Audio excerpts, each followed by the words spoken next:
Muito boa noite a todos, muito boa noite Peruíbe, é muito bom a gente estar aqui,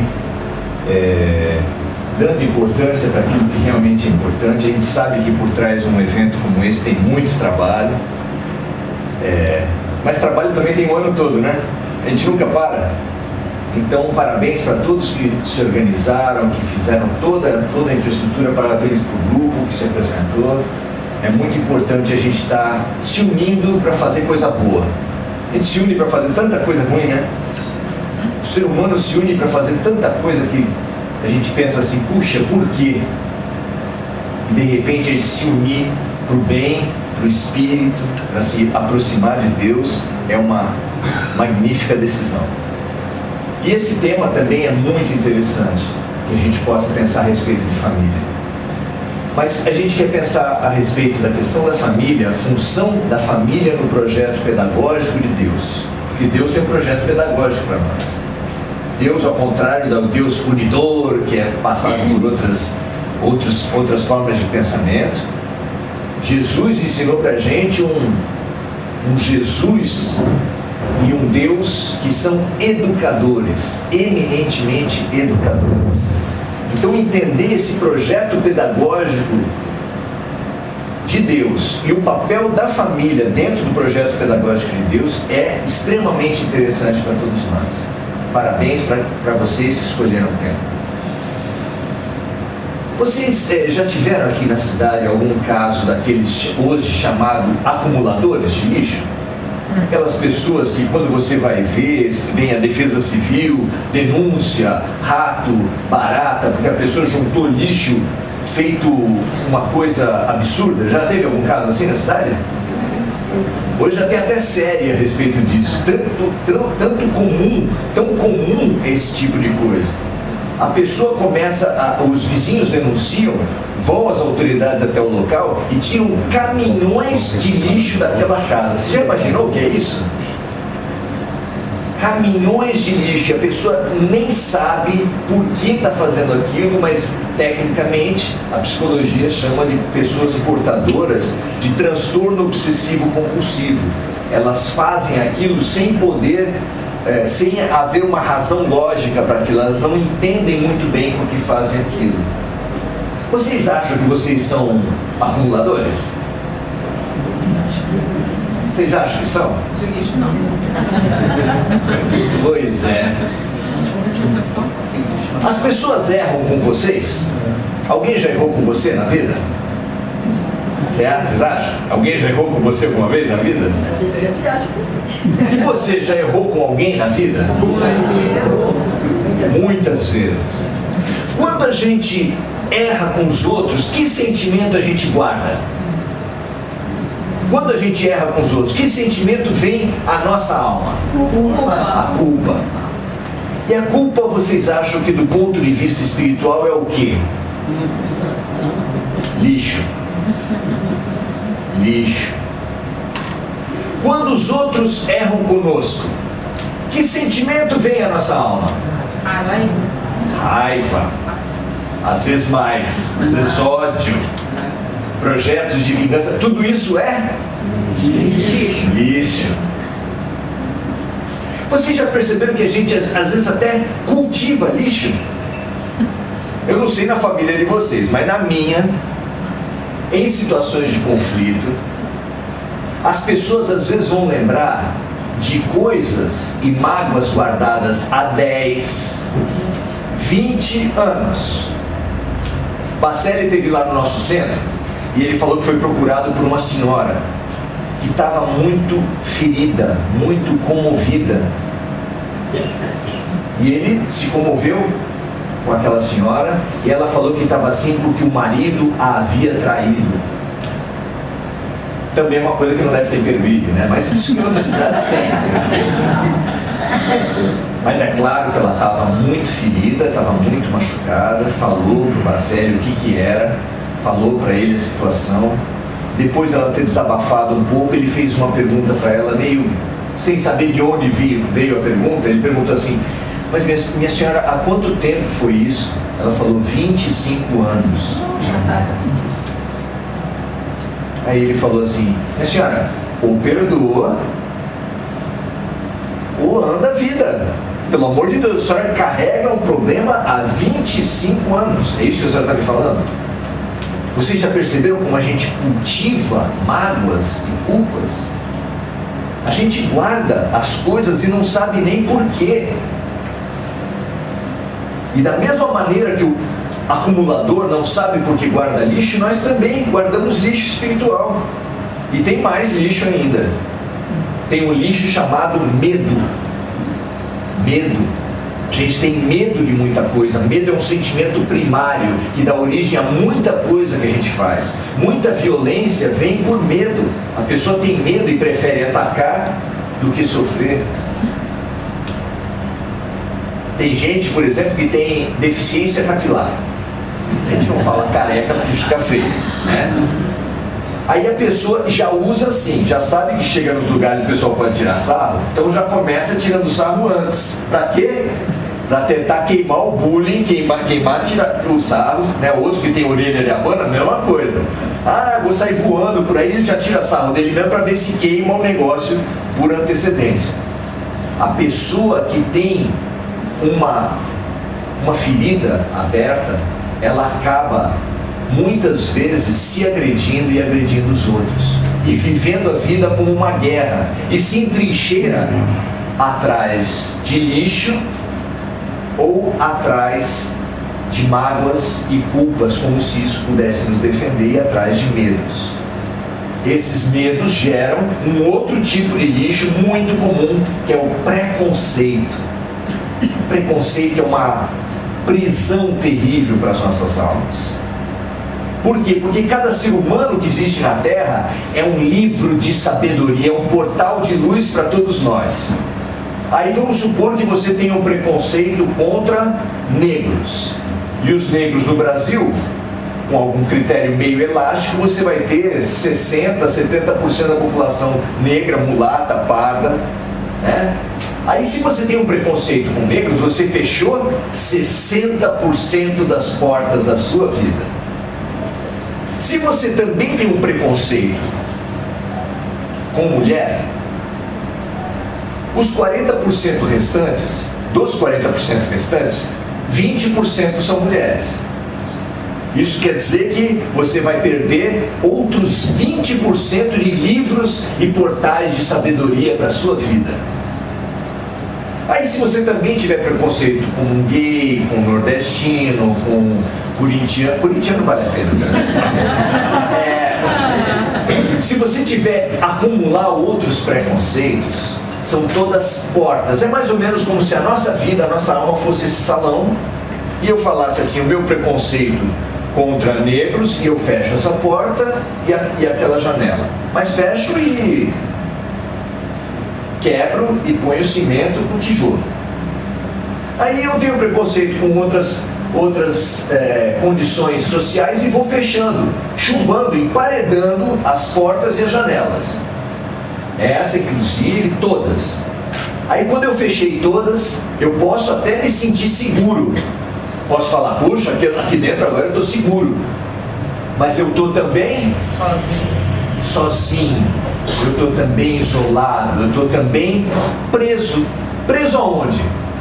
Em mim mesmo. Quem me prendeu? Eu mesmo, querendo alimentar uma pseudo-segurança dos preconceitos. Tudo isso é lixo. Muito lixo. Mesmo no lixo físico, acho que convencer vocês que a gente não está tão longe dos acumuladores assim. Alguém já mudou de casa aqui? Não. Eu duvido que alguém tenha mudado de casa e não tenha jogado muita coisa fora. E se admirado, como é que eu juntei tanto treco?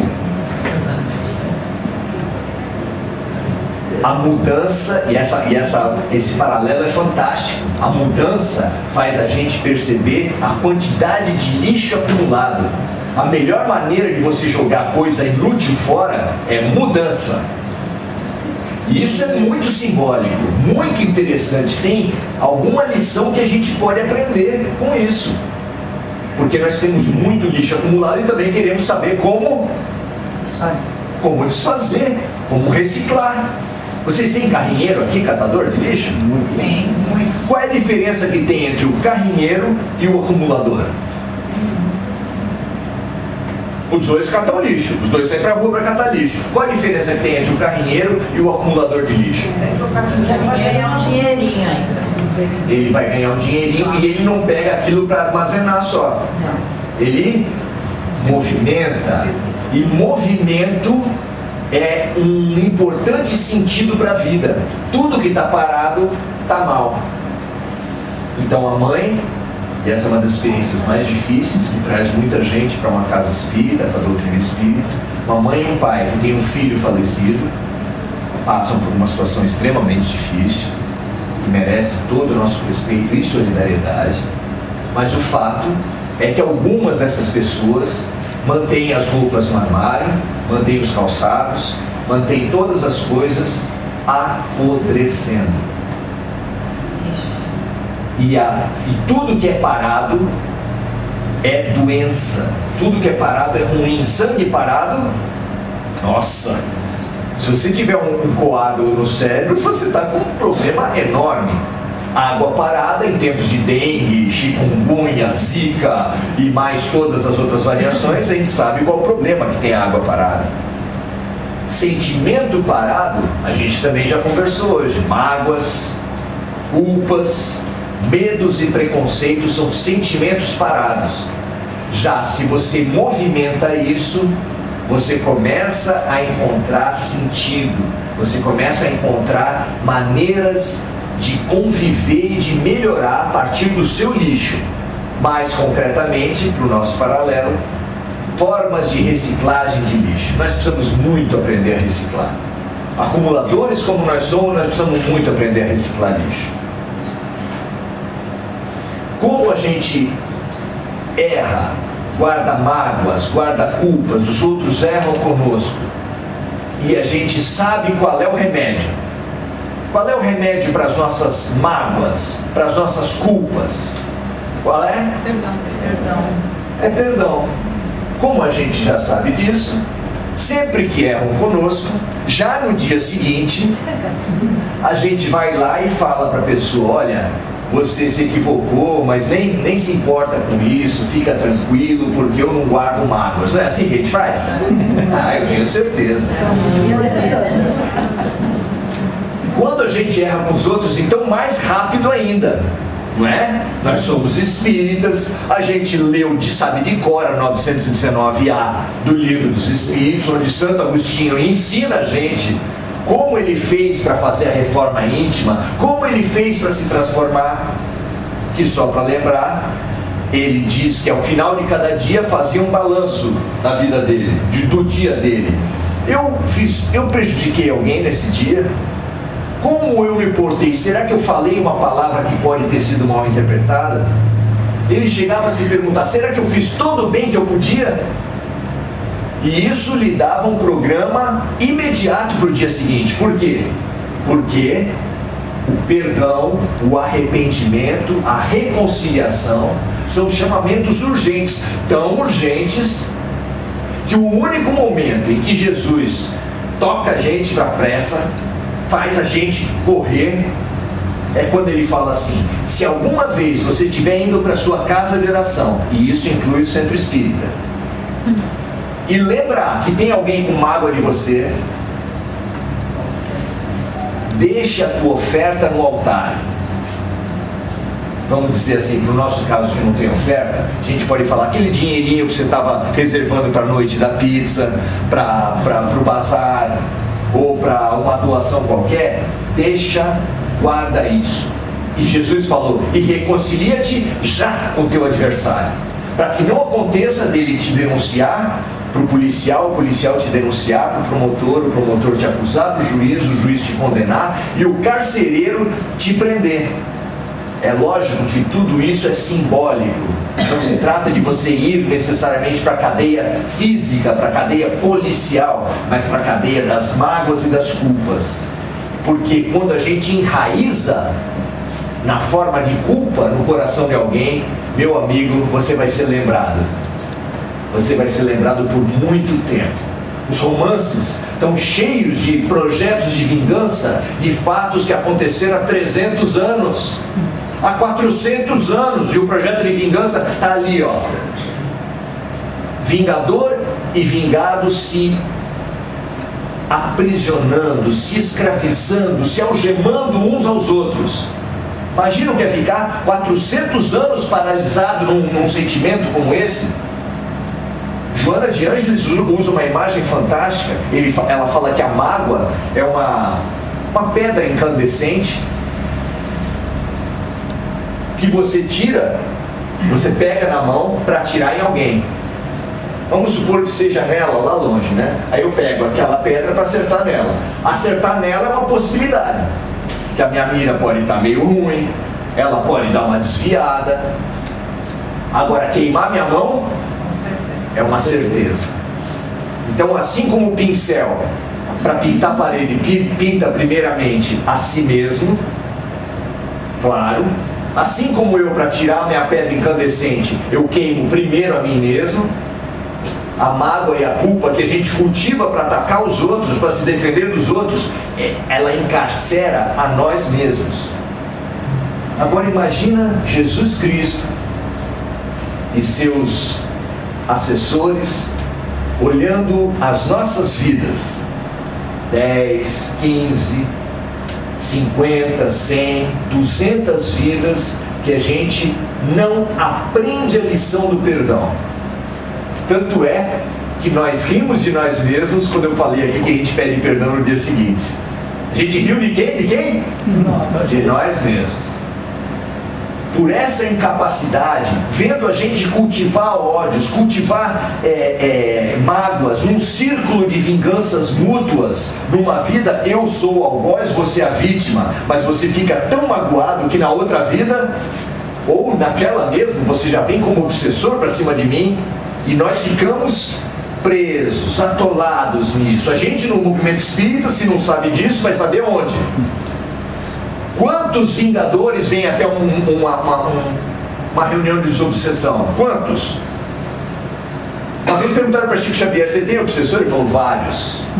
Aí a pessoa não acreditou, mas você, Chico, vários? O que você faz com eles? Eu convido, eu começo o meu dia com uma oração e uma leitura do Evangelho segundo o Espiritismo, do Livro dos Espíritos, que Emmanuel me mandou fazer todo dia. E eu, antes de começar, eu convido meus companheiros, meus amigos. Depois eu vou fazer trabalho de caridade na periferia, vamos lá. Por quê? Porque a obsessão se volta contra o projeto de vingança na medida que você consiga sintonizar sempre no bem.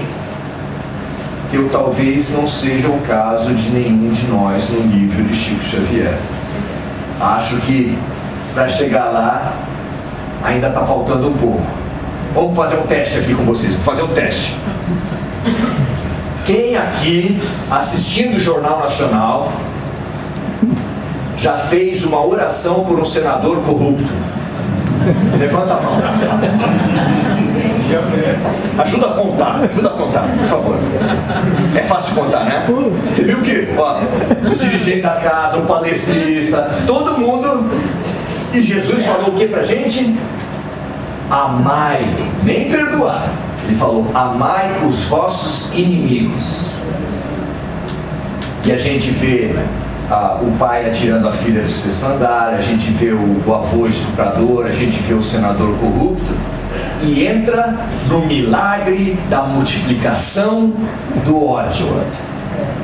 Porque no dia seguinte de uma notícia dessa, os círculos se fazem rapidamente e faz um concurso para ver qual a tortura pior que devia sofrer aquela pessoa. E mesmo numa cidade aqui, quando há um caso mais chamativo de um crime, especialmente um crime familiar que mexe tanto com a gente, se você não percebeu, perceba, porque a gente entra no dia seguinte num concurso público. O que precisava acontecer com fulano que fez essa barbaridade? Não, tem que fazer isso, tem que fazer aquilo. Nossa, a gente é muito criativo, inclusive, para isso e para aquilo. Não vou falar porque baixa o nível da reunião. Mas todos nós sabemos e somos omissos sobre o que acontece com o estuprador numa delegacia de polícia. E a gente é omisso por quê? Tem que pagar mesmo, tá certo, tem que sofrer. Não é isso? Ou vocês são diferentes do que eu? São diferentes do que as outras pessoas? A gente quer vingança. A gente cultiva a mágoa, cultiva o ódio. Infelizmente. Mas aí a gente tem que perdoar. E se nós não reconhecermos isso, nós não temos solução. Porque quem não tem problema não tem solução. Qual é o primeiro passo do A? Reconhecer que tem um problema. Quem não reconhece que tem um problema, não, eu paro a hora que eu quiser. Para nada, mas ele acha que para. Vai ter cura? Não. Não tem. Só tem cura quando eu reconhecer que eu tenho um problema. Então hoje, se a gente sair daqui convencido de que nós ainda cultivamos lixo espiritual, acumulamos lixo espiritual, nós já ganhamos a noite. Já começamos a ter possibilidade de solução. Quem sair daqui falando assim, eu não guardo mágoa de ninguém, eu não guardo culpa de ninguém, das duas uma, ou a gente tem um missionário de amor que veio para a terra para exemplificar o amor, eu gostaria muito de ouvir essa pessoa, saio daqui imediatamente para ouvir essa pessoa e para seguir essa pessoa, para ajudar. Ou então uma pessoa que não tem espelho em casa, não consegue refletir sobre si mesmo. Já que infelizmente eu acredito que uma boa parte de nós está no segundo grupo, eu pelo menos estou, a gente precisa pensar como Deus, com que sentimento Ele vê a gente errar e sofrer. Errar e sofrer. Errar e sofrer e sem sair do lugar há 300, há 400 anos. Com que sentimento emerge do coração de nosso Senhor Jesus Cristo quando vê os seus filhinhos nesses círculos de vinganças mútuas, nessa penitenciária, nessa cadeia autoconstruída? Que sentimento ele tem por nós? Piedade. Piedade. Que mais? Tristeza, piedade, amor. Ele veio aqui há 2000 anos, exemplificou tudo isso, e mesmo assim, ninguém aprendeu nada. Mesmo assim, se nós estamos encarnados na Terra, no projeto da Terra tem cerca de 25 bilhões de almas afetas ao projeto da Terra. Tem 7 bilhões encarnados. Por que vocês acham? Alternativa A, quebrou o computador de Deus e você veio por engano. Alternativa B, não aprendemos Jesus Cristo. Como, de novo, eu ainda acredito que o computador de Deus não erra, né? Então, Jesus precisava trazer para a Terra, instituir no nosso projeto de vida uma usina de reciclagem de lixo. Se as pessoas erram, guardam mágoa, guardam culpa e não se perdoam, sofrem com o erro dos outros, guardam mágoa dos outros e não perdoam as outras pessoas, o que precisa acontecer para as pessoas reciclarem lixo? Como Deus vai fazer, já que Ele nos ama em liberdade? Deus, vocês concordam, Deus nos ama em liberdade. Porque se tem terrorista, tem corrupção, tem um monte de absurdo na vida, é porque Deus permite que isso aconteça. Porque faz parte do projeto dele, nós entendemos isso. Mas se isso acontece, e acontece, tanto erro, como é que nós vamos reciclar tanto lixo acumulado, gente? Como é que nós vamos tentar caminhar para a nossa libertação espiritual? Como é que a gente vai... O que movido de compaixão o nosso governador espiritual propõe para a nossa transformação? O que será? Que ferramenta será a principal para isso? O tema da noite. A família é a grande usina de reciclagem de lixo de Deus. Porque lá todo mundo se dá bem, todo mundo se ama, todo mundo se beija, sogras e noras, aquela cunhada que não lava nem o próprio prato quando vai ter a festa em casa. A gente ama todo mundo, a gente se dá bem, não é verdade? Chega o parente com um carro novo, você vê, olha para a tua garagem, vê aquele carro bem chinfrim, você fica tranquilo, você fica feliz por ele, por estar melhorando bastante. Nós somos assim, nós somos abnegados, desapegados, não é isso? Não. Nós estabelecemos competições em todos os níveis. Marido compete com mulher? Sim. Compete? Sim. Irmão compete com irmão? Sim. Nossa, o tal do bife maior. Chegar na minha casa, tinha 2 tamanhos de bife. Ah, mas era um quebra-pau. Eu e meu irmão, 3 anos de diferença. Era sempre discussão. Quem vai na frente, quem vai atrás. Quem vai na frente, quem vai atrás. Quem gosta... Meu irmão gostava de maionese, eu gostava de... Não, ele gostava de manteiga, eu gostava de maionese. Nenhum podia comer um do outro, porque é um partido. As maiores bobagens da vida a gente faz porque a gente estabelece competição naquilo que Deus queria que fosse cooperação. Diferença de homem e mulher é conhecida como guerra dos sexos. Já foi até tema de novela. Será que Deus instituiu a criação dele como homem e mulher para fazer guerra? Não. Será que ele estipulou a nossa reprodução sexuada? Com que objetivo? Nós podíamos ser ameba. Então vamos lá, vamos lembrar da aula de 6ª série. A ameba é um animal monocelular, uma célula só, que tem o seguinte processo de reprodução, vamos dizer assim: amebinha, ameba, amebona, cintura, puf, 2 amebas. Vocês lembram? O ser humano é assim também? Não. Até onde eu me lembro é um pouco diferente. Por que o homem depende da mulher e a mulher depende do homem, e se eles não cooperarem, acaba a humanidade? Por que será? Com todo respeito às opções sexuais diferentes, mas o fato ainda é esse. Por que será que você não constrói um prédio só com arquitetos? Imagina, precisa de 20 homens para construir um prédio, vou contratar 20 arquitetos. Dá legal o prédio? Não. As paredes vão ficar tudo torto. Encanamento, azulejo, tudo errado. E se for tudo azulejista? Dá para fazer um prédio? Não. Caramba! Se for tudo mestre de obras, todos mestres de obras, para fazer o projeto, para fazer o azulejo, para fazer tudo, não dá certo? Não. Por quê? Porque Deus fez a gente precisar da diferença. Essa é uma pergunta fundamental. Nós precisamos da diferença. Nós precisamos... Ele fez com que a gente precisasse cooperar. Por que será? Para precisar do outro, né? Emmanuel fala no livro O Consolador que o projeto pedagógico de Deus tem um objetivo maior, tem um mandamento maior, que Jesus já tinha falado qual é o mandamento maior. Qual é? Esse vai cair na prova. Se não tiver resposta aqui, a gente vai repetir de novo. Qual é o mandamento maior? Amar a Deus. Certo? Ainda bem, tem gente salvando aqui. Ele chamou esse mandamento de lei do amor sagrada e única, que na verdade são 3 amores, né? Amarás o Senhor teu Deus de todo o teu coração, de todo o teu entendimento, com toda a tua alma. Mas há um segundo mandamento que é semelhante ao primeiro: amarás o teu próximo como a ti mesmo. 3 amores em um. Esse é o objetivo de Deus.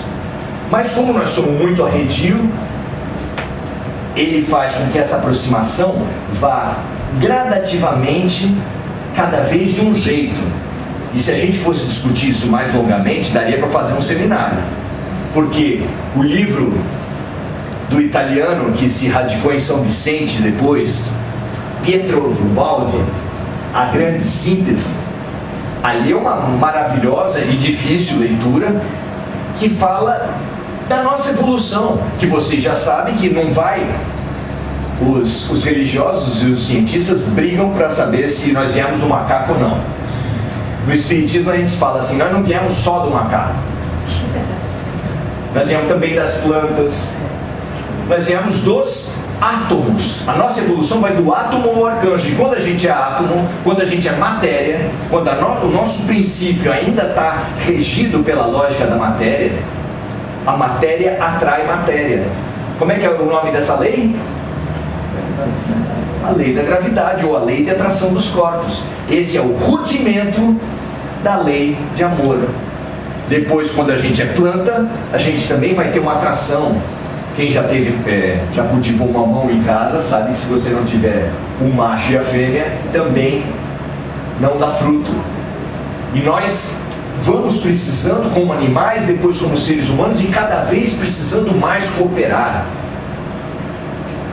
Então, tudo na vida, o sentido último de tudo que acontece na vida é ensinar pra gente a cooperação como rudimento do amor. É para isso que nós estamos aqui. E não adianta falar que, eu acho que é tipo escolinha do professor Raimundo. Se amor for o sentido da vida, quem vai falar, quem levanta a mão aqui para falar que não ama nada? Você pode até, por um absurdo, não amar a sua sogra. Não amar a cunhada. O cunhado, ele te emprestou 1.500 e até hoje fala, 1.500? É tudo isso? Não me lembro.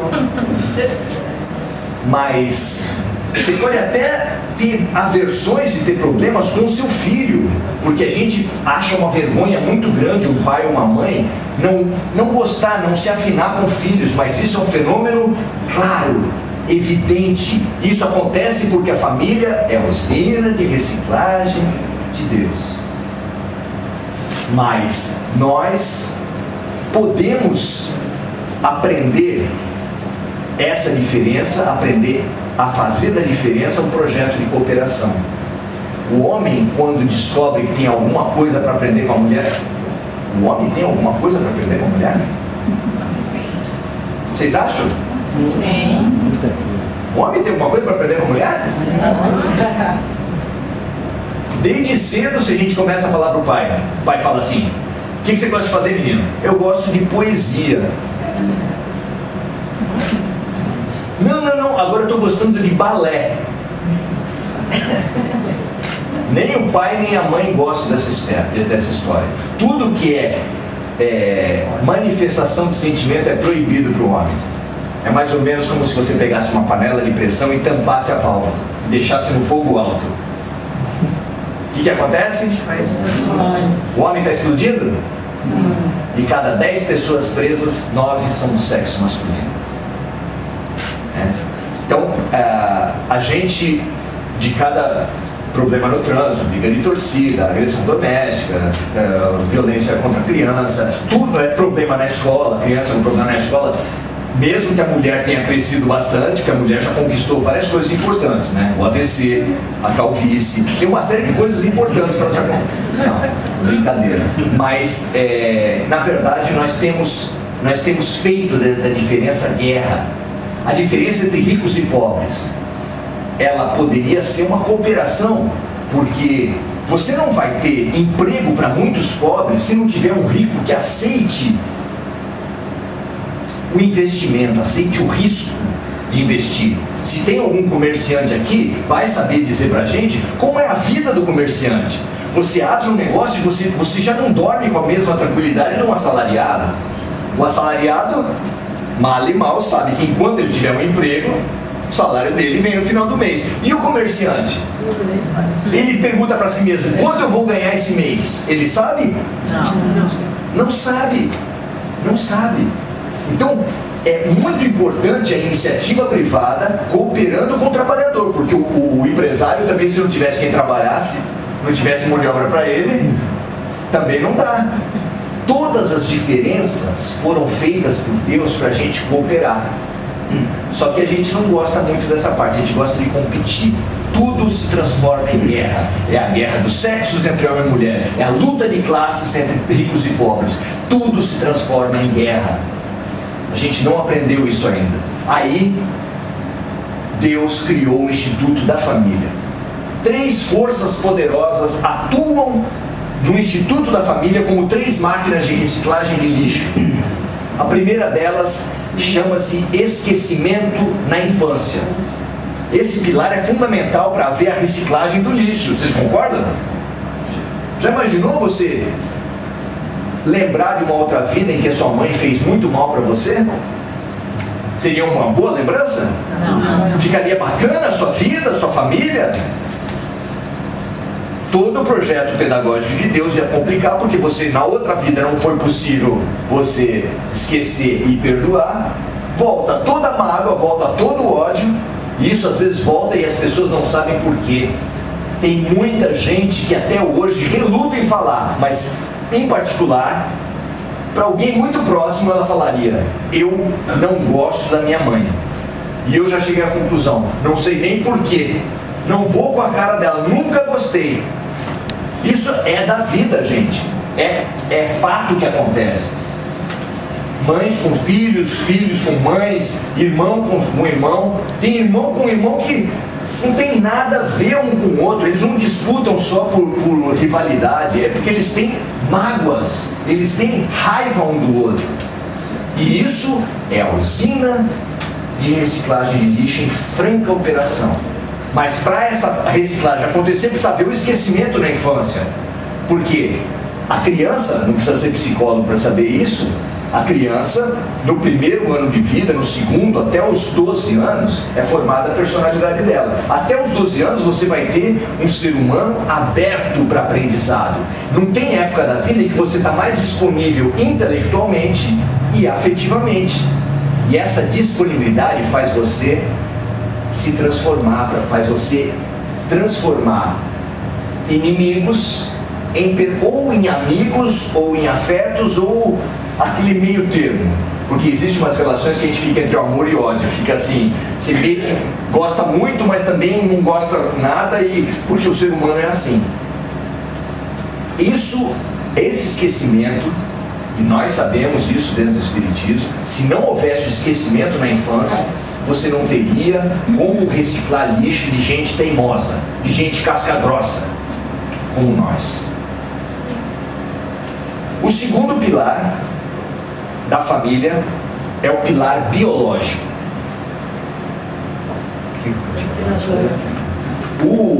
O pilar biológico, você percebe se você gosta de animais. Se você gosta de animais, todos nós já percebemos que as fêmeas, depois que parem os seus filhotes, elas fazem o quê? Dane-se, coloca para adoção? Elas põem na lixeira, põem no rio. O que faz uma fêmea, uma cadela, uma gata, depois que dá a luz? Ela cuida, ela amamenta, ela defende. Não são todas as espécies animais que têm a mesma proteção, mas entre as espécies animais, uma em especial é mais defensora das suas crias, que são os mamíferos, que dependem muito para se emancipar. Você já viu o nascimento de peixe, como é que é? Nasceu o peixe, pronto, acabou, é assim. Alguns peixes ainda, no momento do perigo, ainda não é bem engolem, eles engolem, vai, os peixinhos, e depois soltam, não comem, né? Não conheço nenhuma espécie animal que faça os absurdos que a espécie humana faz com criança. Nenhuma. Nunca ouvi falar de um cachorro fazendo os absurdos que a gente faz com os nossos filhos, ele fazendo com os filhotes. Mas esse instinto, essa força biológica é o segundo pilar maravilhoso do projeto de Deus, a usina de reciclagem de Deus. Por quê? Porque faz com que as pessoas, pelo instinto, que o instinto é uma força animal, por instinto, o pai e a mãe cuidem, zelem, protejam os seus filhos. E nessa de proteger, às vezes você não vai com a cara, às vezes você tem antipatia, mas você protege do mesmo jeito. Tem muita gente que fala mal da mãe, da própria mãe. Aí vai alguém e faz uma crítica leve, a mãe dele já sai matando. Não, peraí, eu posso falar mal, você não pode. A pessoa, às vezes, tem uma antipatia muito grande de alguém da família, de alguém próximo, mas mesmo assim ele mantém aquela unidade, aquela aproximação, aquela proteção. E isso vem, é uma herança que nós recebemos dos nossos antepassados animais. E tem uma terceira força, que é a força cultural, que é base importante da família e que a gente vai ver no Evangelho segundo o Espiritismo, no capítulo honrai o vosso pai e a vossa mãe.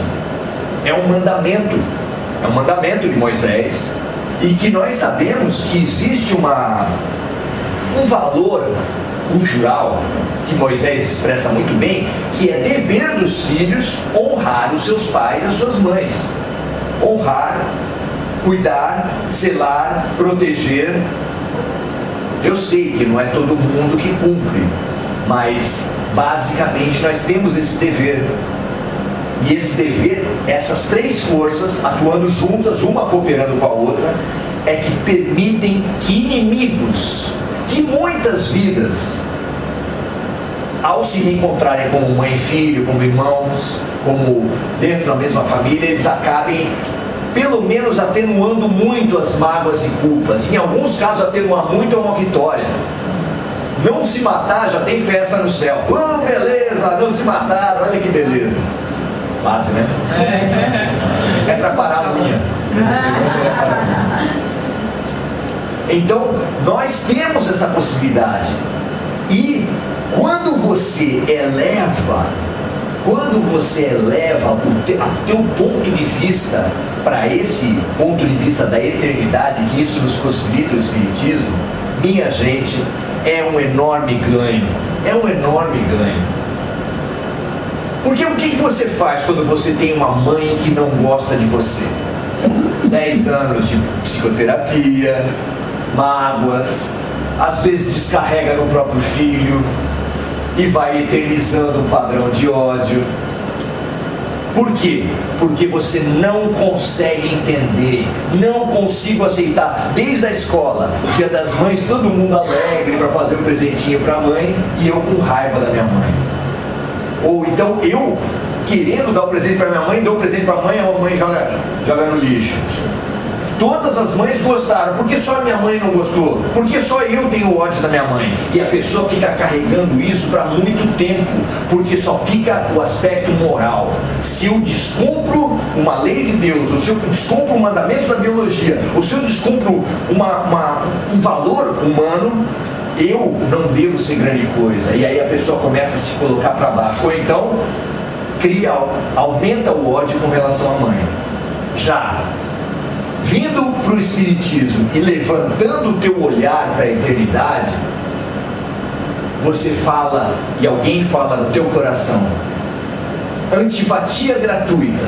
Como é que a psicologia consegue explicar que chegou um colega novo no trabalho que eu nunca vi, não falei com ele, não ouvi a voz, não conheço e já não gostei? Como é que a psicologia explica isso? Colega na escola que apareceu, quando o pai olhando o namorado da filha, você até entende que é o ciúme, etc. Mas no geral é muito comum antipatia gratuita. E simpatia gratuita também. Às vezes você está no ônibus, sendo uma pessoa do teu lado, começa a falar da vida dela para você, nunca te viu, e começa a falar, não, porque é o meu marido, e falando da vida sexual da pessoa. Gente, como é que uma pessoa que nunca te viu pode começar a falar coisas que gente não falaria nem para psicólogo? Por que é? De onde veio a afinidade instantânea e a antipatia instantânea? Como explicar isso? Só tem essa explicação. Só tem a explicação de ser o quê? Um reencontro. Trata-se de um reencontro. O Espiritismo está falando para você. E quando você percebe que é um reencontro e sabe pela própria literatura, como a gente já reforçou, que esses projetos de mágoa se arrastam por séculos, E a gente está querendo o quê? Que os caras da Lava Jato fiquem presos por 10, 20 anos. E tem gente que está presa por séculos. E às vezes essa gente está num quadro na tua casa. Todos nós temos um quadro dessas pessoas. Chama-se espelho. A gente vem carregando pesos por muito tempo. A nossa casa está cheia de lixo há muito tempo. E a gente, por não conseguir entender essas malquerenças que acontecem dentro da família, a gente eterniza a nossa pena. Não só são 300 anos de cadeia, mas ainda tem para frente. Podem ser 500, podem ser 400, pode ser quanto tempo? Quanto tempo nós vamos precisar para altear o nosso olhar e falar assim, é um reencontro? Imagina o que o teu anjo de guarda, o que o teu espírito protetor faz no dia anterior ao teu reencontro. Ele já sabe, porque faz parte da tua programação reencarnatória, que naquele dia você vai reencontrar com fulana ou com fulano. E ele sabe que você já tem uma história longa de perversidades, de ódios, de vingança. O que teu anjo de guarda vai fazer? Vai para a Flórida? Vai passear na praia? Ele vai passar a noite te explicando, mostrando filminho, ajudando na tua memória para você saber. Você tem raiva dele, mas você também já fez, olha, coisas terríveis. E aí você, ao invés de se deixar tomar pela tua aversão ao outro, você vai ter uma culpa na tua cabeça falando assim, peraí, eu tenho que equilibrar um pouco o ódio que eu tenho do outro, de uma vergonha, porque eu também já fiz muita coisa de errado. E eles vão te preparando para quê? Para desarmar a bomba. A bomba que está dentro de você. Nós somos homens bomba. E essa bomba chama-se ódio. Está pronta para explodir. Pronta para explodir. E ele faz o que pode lá em cima. O filminho é só o que eu lembro de ter visto nos romances. Mas eles usam todos os recursos possíveis para tentar desarmar a bomba que está dentro de você. Se ele consegue que você pelo menos não agrida a pessoa no primeiro dia, eles já estão indo para a torcida. Ei, Maurício dessa vez conseguiu. Pelo menos no primeiro dia ele conseguiu. Só que nós temos mais 30 anos. E aí eles dia a dia, como os alcoólatras, os alcoólicos anônimos fazem, um dia por vez. E eles vão tentando aumentar a tua reação, diminuir a intensidade, evitar no tempo, prolongar o tempo de não agressão. Para ele já é uma vitória. E para você? Como você tem visto as tuas antipatias? A gente não tem, obviamente, tempo para fazer uma terapia de grupo aqui, né? Terapia de 60 pessoas ia ser uma loucura, a gente não ia sair daqui tão cedo. Mas o fato é que nós temos mágoas, nós temos culpas, e a gente continua se envenenando e se aprisionando desse mesmo jeito.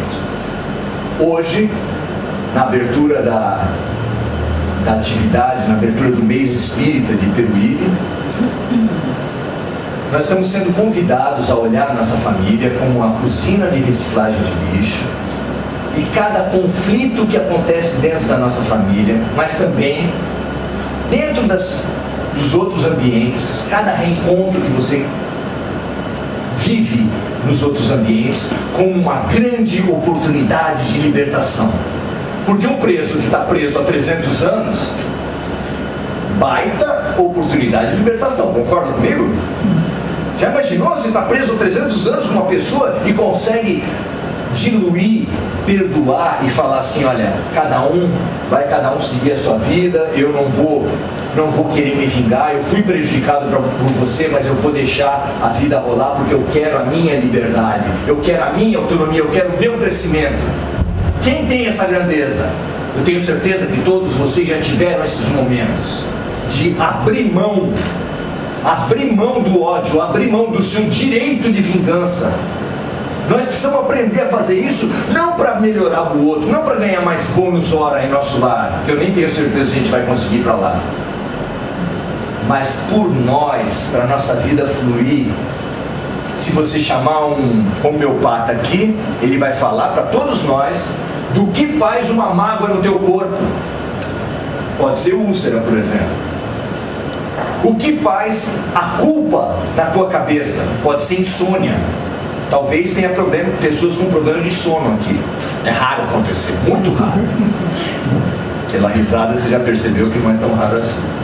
Nós estamos somatizando doenças há muito tempo. E aí vai para o trabalho de cura dos amigos espirituais e realmente eles ajudam bastante. Mas meu amigo, se a tua mágoa, a tua culpa, o teu projeto de vingança, se isso não for diluído, se você não perceber que isso é um reencontro, uma oportunidade maravilhosa de libertação que Jesus colocou na tua vida,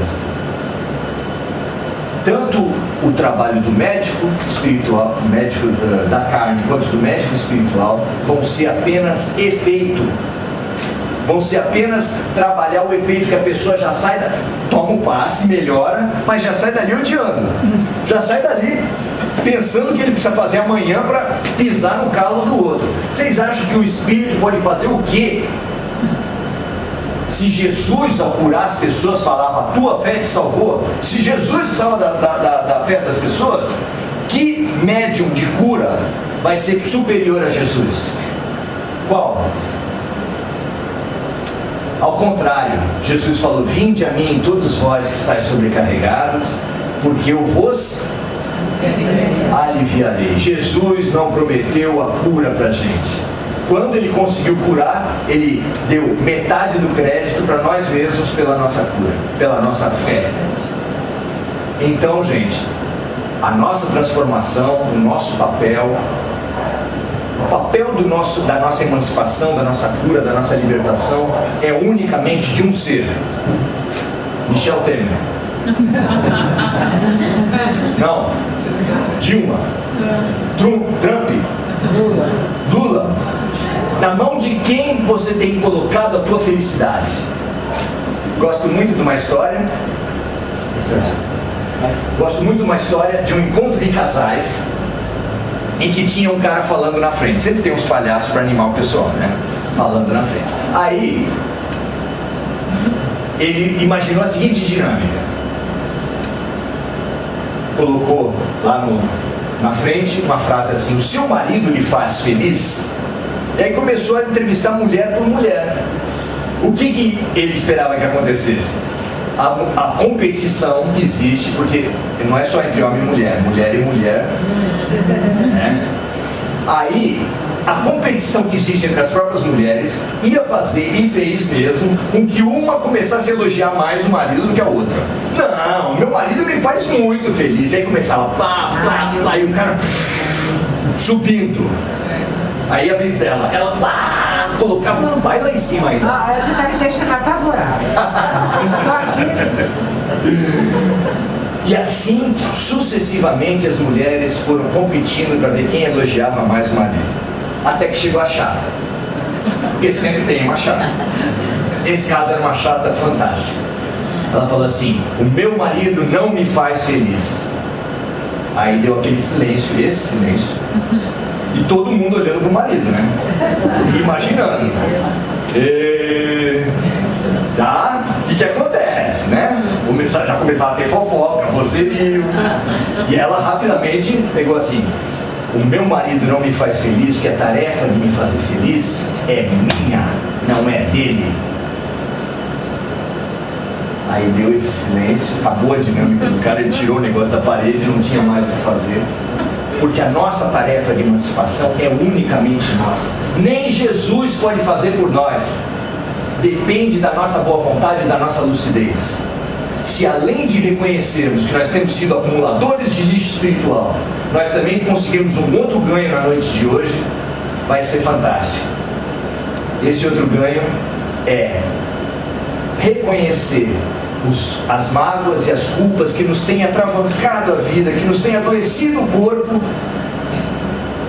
como oportunidades divinas, como oportunidades de Deus nas nossas vidas. Se a gente conseguir reconhecer isso, a gente, a partir de amanhã, já pode ter um outro olhar sobre as nossas antipatias, um outro olhar sobre as nossas mágoas, as nossas culpas, e falar assim: segura na mão de Deus e vai. Falar para a gente mesmo e falar para todos os nossos pseudo-inimigos, todas as pessoas de quem a gente tem mágoa e que guardam mágoa demais. Boas decisões para todos nós. Obrigado, gente.